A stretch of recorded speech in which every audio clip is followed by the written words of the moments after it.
하나님 사랑을 세우는 영적 훈련. 브라이언 채플.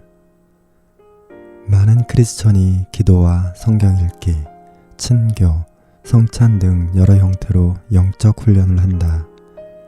우리는 종종 이러한 것들을 하나님과 거래하는 수단으로 사용하곤 한다. 은혜의 수단은 은혜를 얻기 위한 수단이 아닌데도 말이다. 하나님과 거래한다는 말이 불가능한 것 같지만 우리가 평소에 나누는 이야기를 들어보자. 내가 어떤 일을 하든지 정기적으로 성경을 읽으면 하나님이 잘 되게 해주실 거야. 혹은 오늘 하루는 뭔가 찜찜해. 내가 묵상을 충분하게 하지 않았거든. 이런 말들을 자주 한다. 우리가 영적 훈련을 어떻게 하느냐에 따라 하나님이 잘 되게 하거나 혼낼 것이라고 여기는 것이다. 그런데 하나님은 그분의 진노를 이미 그리스도에게 모두 쏟아넣으셨기 때문에 우리의 과거, 현재, 미래의 죗값을 요구하지 않으신다. 하나님은 우리에게 죗값을 독촉하지 않으신다.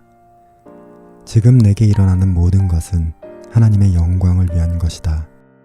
그래서 영적 훈련은 은혜를 제조하는 수단이 아니라는 것이다. 영적 훈련에 게으를 때마다 회초리를 맞는 것이 아니다. 하나님의 진노를 모면하려고 영적 훈련을 해야 하는 것도 아니다.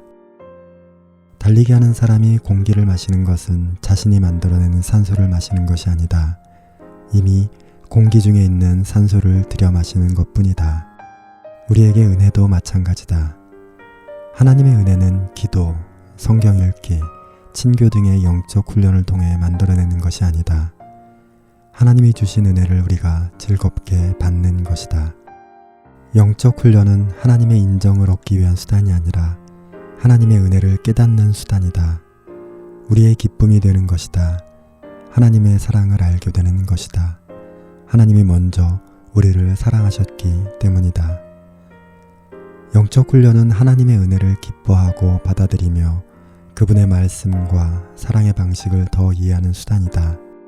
그 결과로 하나님에 대한 사랑, 그분을 섬기려는 마음이 내게 가장 우선적인 일이 되는 것이다.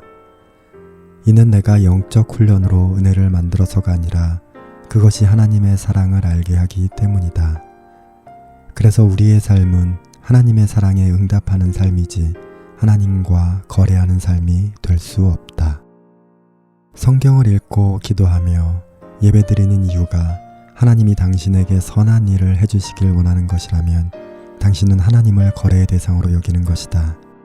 은혜의 수단으로서 영적 훈련을 하고 하나님의 크신 사랑을 그냥 받아들이는 것이 그분을 참으로 경외하는 것이다. 그리스도가 죗값을 모두 치르셨으니 이제는 내 사랑을 알고 기쁨으로 살기를 원한다고 하나님께서는 말씀하신다. 영적 훈련은 사랑을 얻기 위해 우리가 무엇을 치러야 하는 것이 아니라 우리 안에 그 사랑을 세우는 일에 관한 것임을 우리는 기억해야만 한다.